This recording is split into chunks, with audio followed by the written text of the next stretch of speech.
जांच को भटकाने, आरोपी को बचाने, सबूतों को मिटाने के बाद अब डॉक्टरों को धमकाने की एक नई रणनीति दिखाई पड़ रही। शब्दों के हेरफेर के साथ ममता बनर्जी जी ने सीधे डॉक्टरों को धमकाने का काम किया है। यदि ख्वाबों ख्यालों में इनकी केंद्र में सत्ता होती तो उंगली तोड़ दी गई होती, अंजाम भुगतवा दिया गया होता और कैरियर बर्बाद कर दिया गया होता। There is no democracy in Bengal. आज वह बिल्कुल शब्दशः चरितार्थ होता दिख रहा है। संपूर्ण देश में जिस प्रकार का आक्रोश उबल रहा है और उस पर तृणमूल कांग्रेस की सरकार के जो निंदनीय आचरण दिख रहे हैं,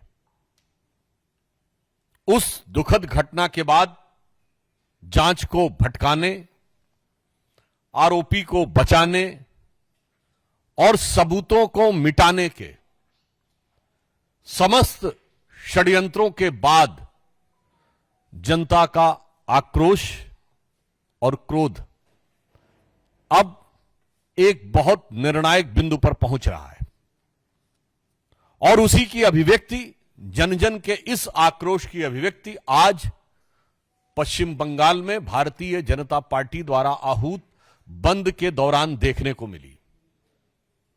मुझे ये कहने में कोई प्रसन्नता का अनुभव नहीं होता है कि बंद अभूतपूर्व सफल रहा, बल्कि मुझे यह कहने में पीड़ा का अनुभव होता है कि बंद की वह अभिव्यक्ति जो बंगाल के जन जन के द्वारा दिखाई पड़ रही है, वो ममता बनर्जी जी की सरकार को सुनाई नहीं पड़ रही है। और इसके बाद जो मैंने पहले ही कहा, पुनः कह दूं, जांच को भटकाने, आरोपी को बचाने, सबूतों को मिटाने के बाद अब डॉक्टरों को धमकाने की एक नई रणनीति दिखाई पड़ रही है।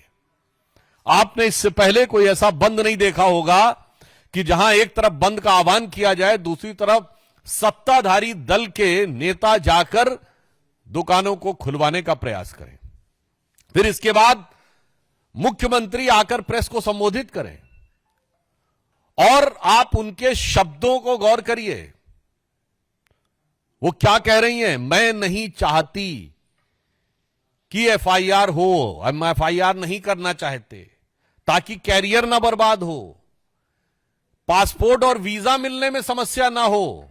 मुझे लगता है कि देश की प्रबुद्ध जनता और पश्चिम बंगाल, जहां की प्रबुद्धता कई शताब्दियों से बहुत प्रसिद्ध है, वो इसका अर्थ, भाव और अभिव्यक्ति न समझ पा रहे हो, ऐसा संभव नहीं है।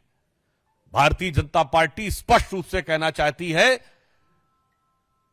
कि शब्दों के हेरफेर के साथ ममता बनर्जी जी ने सीधे डॉक्टरों को धमकाने का काम किया है और एक प्रकार से उनके कैरियर के ऊपर प्रश्न चिन्ह लगाने का काम शब्दों के मायाजाल के अंदर किया है, ताकि प्रत्यक्ष में जो दिख रहा है, ठीक वैसे ही जैसे सरकार का मुखौटा कुछ और दिख रहा है पश्चिम बंगाल में और मुख कुछ और दिख रहा है, उसी प्रकार से इस प्रेस कॉन्फ्रेंस में शब्द कुछ है और भाव क्या है, यह सबको समझ में आ रहा है।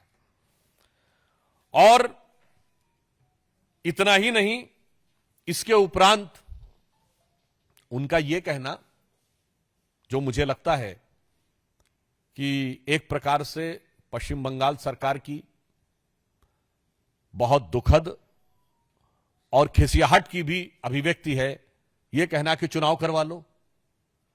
मैं पश्चिम बंगाल की मुख्यमंत्री ममता जी से कहना चाहता हूं, महोदया, इस पीड़िता के साथ न्याय का विषय चुनाव का विषय नहीं है।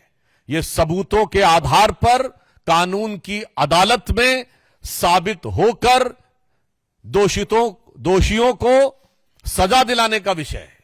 यह न्याय का विषय है, चुनाव का विषय नहीं है। जिसकी सत्ता होगी, न्याय उसी के पक्ष में होगा। यह सोच संविधान के लिए सबसे खतरनाक सोच है और मैं कहना चाहता हूं, संविधान खतरे में कैसे हो सकता है, इसकी आपको वानगी देखनी है तो पश्चिम बंगाल में देख लीजिए, जहां का मंत्री कहता है कि जो उंगली उठेगी मुख्यमंत्री जी के खिलाफ वो तोड़ दी जाएगी। मिस्टर गुहा, जहां का सांसद कहता है कि ये लोग जो भी कार्य कर रहे हैं इनको अंजाम भुगतना पड़ेगा, अरूप चक्रवर्ती, और जहां की मुख्यमंत्री कहती हैं कि मैं नहीं चाहती कि एफआईआर हो, मैं नहीं चाहती कि कैरियर खराब हो, और आप कल्पना करिए कि यदि ख्वाबों ख्यालों में इनकी केंद्र में सत्ता होती तो उंगली तोड़ दी गई होती, अंजाम भुगतवा दिया गया होता और कैरियर बर्बाद कर दिया गया होता। इसमें किसी प्रकार का कोई संशय नहीं है। यह कृत्य बहुत साफ दिख रहा है और कांग्रेस के ही नेता अधीर रंजन चौधरी जी तक बोल चुके हैं कि there is no democracy in Bengal. मैं उस समय वो नेता प्रतिपक्ष थे, तो मैं कह सकता हूं कि कांग्रेस के तत्कालीन नेता प्रतिपक्ष ने जब यह शब्द प्रयोग किया था there is no democracy in Bengal, आज वह बिल्कुल शब्दशः चरितार्थ होता दिख रहा है। और इसके उपरांत मैं दुख के साथ कहना चाहता हूं, ममता जी, आप वही ममता जी हैं जिन्होंने रेप के विरुद्ध इतना बड़ा आंदोलन और संघर्ष किया था। मैं देश को बताना चाहता हूं कि ममता बनर्जी जी जब हम लोगों के साथ थी अटल जी के सरकार के दौर में और बाद में, तो उन्होंने स्वयं यह बताया था कि पश्चिम बंगाल में कम्युनिस्ट सरकार की पुलिस ने उनके ऊपर इतने आघात किए थे कि उनको मृत समझ के वो लोग छोड़ गए थे। यदि उन्हें पता होता कि जीवित हैं तो शायद ना छोड़ते। मैं पूछना चाहता हूं ममता जी, आज आपकी संवेदना इतनी मृत हो गई कि बजाय आप दोषियों को सजा दिलाने के, आप वही ममता जी हैं। आज आप किसको बचाने में लगी हैं? यह डे वन से दिखाई पड़ रहा है कि प्रिंसिपल को दूसरे कॉलेज का प्रिंसिपल बनाना, उसके उपरांत उस जगह को सील न करना, क्राइम सीन को सील न करना, उसके बाद क्राइम सीन के पूरे इलाके में तोड़फोड़ हो जाना, उसके बाद सीबीआई को ट्रांसफर न करना, और अब ध्यान भटकाने के लिए कहते हैं फांसी देने की बात।